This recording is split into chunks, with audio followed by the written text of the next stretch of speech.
ইতিহাসের পাতায় আরো একবার প্রত্যেককে স্বাগত জানাই। আজকে কিন্তু এসএসসি সেকেন্ড এসএলএসটি সংক্রান্ত গুরুত্বপূর্ণ মামলাগুলো শুনানি ছিল ক্যালকাটা হাইকোর্টে।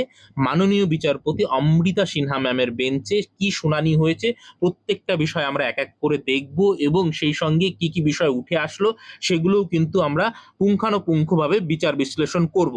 দেখুন, প্রথমেই আসি যে এসএসসির যে মামলাগুলো, যেমন reservation, 10 mark, old versus new, সেগুলো সবটাই ফিরিয়ে দিয়েছিল আপনারা জানেন সুপ্রিম কোর্ট থেকে হাইকোর্টে, এবং হাইকোর্টে এই শুনানিগুলো হবে।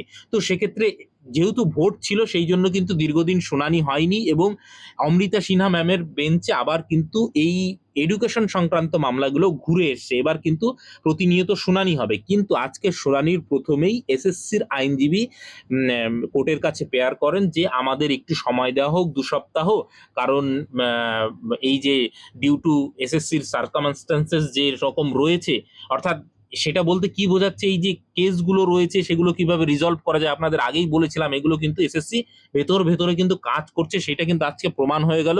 এবং আপনারা যদি দেখেন কনভারসেশনটা এইরকমই হয়েছে, শুনানিটা যদি শোনেন যে এরকম পেয়ার করলো, তখন বললো যে আপনারা তাহলে মানে কি করতে চাইছেন। তখন কথা প্রসঙ্গেই এসএসসির আইনজীবী বলল যে আমরা সুপ্রিম কোর্টে এক্সটেনশনের জন্য আবেদন করব। আপনারা জানেন 31 ডিসেম্বর প্রথমে ডেডলাইন ছিল, তারপরে সেটা আবার বাড়িয়ে 31 আগস্ট করা হয়, এবং 31 আগস্টের মধ্যে এখন বুঝতেই পারছেন পুরো প্রক্রিয়া সম্পন্ন হবে না।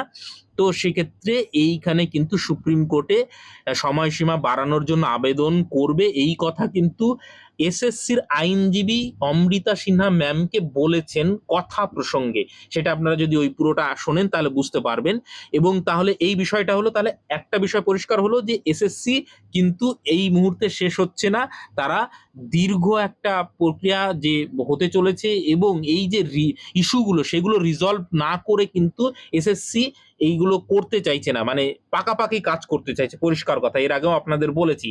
এবং সেই সংক্রান্ত বিষয়ে তিনি অমৃতা সিনহা ম্যাম এটাও বললেন যে সত্যি মানে ক্যান্ডিডেটদের জন্য খারাপ লাগছে, যারা দীর্ঘদিন চাকরি পায়নি বা চাকরির জন্য বসে আছে, সেটার জন্য আমার খারাপ লাগছে, কিন্তু যাই হোক আপনারা ঘর গুছিয়ে নিন, এইরকম কথাটা তিনি বললেন।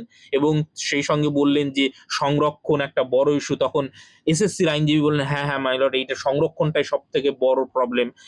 এই কথাটা তার মুখে শোনা গেল। এবং 10 মার্কের অভিজ্ঞতার সমস্যা রয়েছে, পুরনো বনাম যে নতুন বসানো হয়েছে সেটাও একটা ইস্যু। সেই সঙ্গে আইনজীবী বিক্রম চট্টোপাধ্যায় সম্ভবত তখনই বললেন যে এখানে টেন্টেডদেরও বসানো হয়েছে মাই লর্ড, এটাও একটা বড় ইস্যু। তো এইগুলো কথাগুলো হলো। তখন অমৃতা সিনহা ম্যাম ঠিক আছে বললেন, ঠিক আছে আপনারা যখন সময় চাইছেন তাহলে 2 সপ্তাহ সময় দিচ্ছি, আপনারা ঘর গুছিয়ে নিন।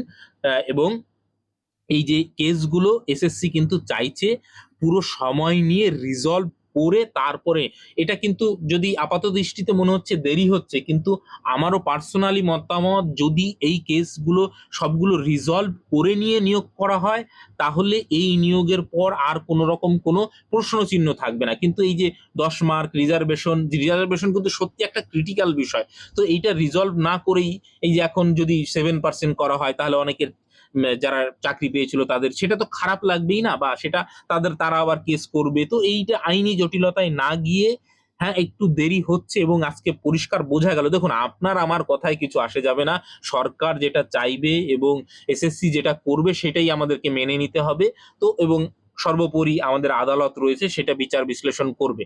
তো আমারও পার্সোনালি মনে হয় যে এই অ্যাপ্রোচটা যদি সত্যি সত্যি মনে মনে থাকে যে আমরা সমস্ত বিষয়গুলো রিজলভ করে দ্রুত, এবং সেটা অবশ্যই দ্রুততার সঙ্গে করতে হবে, তো সেইটা যদি করে তাহলে কিন্তু যারা নিয়োগ পাচ্ছেন তারা কিন্তু কিছুটা মানে স্বস্তি পাবেন একটু সময় নিয়ে হলেও। তো দেখা যাক আর কি কি আপডেট উঠে আসছে এসএসসির তরফ থেকে। যদি কোনো রকম কোনো নোটিফিকেশন আসে অফিসিয়াল, আমি অবশ্যই জানিয়ে দেবো, কমেন্ট সেকশনে লিঙ্ক দেওয়া থাকলো। আজকে কিন্তু এই বিষয়গুলোই উঠে এসছে, কোনো বাড়তি কিছু শুনানি হয়নি, শুধুমাত্র সময় সম্ভবত নেক্সট মান্থের 3 তারিখের দিকে, বা নেক্সট মান্থের প্রথম দ্বিতীয় সপ্তাহের দিকে কিন্তু আবার এই বিষয়গুলো শুনানি হবে, এবং তখন দেখা যাক কোন দিকে যায়, 10 মার্কের ইস্যুটা কোন দিকে যাচ্ছে, এবং ওল্ড ভার্সেস নিউ রিজার্ভেশনটাই বা কোন দিকে যাচ্ছে। তো এই বিষয়গুলো কিন্তু মানে যতক্ষণ না আদালত থেকে ফাইনাল মানে কোনো ইয়ে আসছে ততক্ষণ কিন্তু কোনোটা বলাই মানে সম্ভব নয়, যে আদালত আলটিমেটলি যেটা বলে দেবে। আশা করছি এসএসসি বা সরকার সেটা মেনে নিয়েই আগামী নিয়োগ প্রক্রিয়া করবে। দেখা যাক, একটু অপেক্ষা করতেই হচ্ছে। আমরা জানি যে প্রত্যেকেরই একটা ধৈর্যের সীমা রয়েছে, দীর্ঘদিন অপেক্ষা করেছে। তো এবার দেখা যাক এসএসসি কতটা তাড়াতাড়ি এই সমস্যাগুলো সমাধান করে, সেই বিষয়গুলো আমাদের নজর থাকবে। আপাতত এইটুকুই আপডেট। ভালো থাকবেন, সুস্থ থাকবেন। Thank you.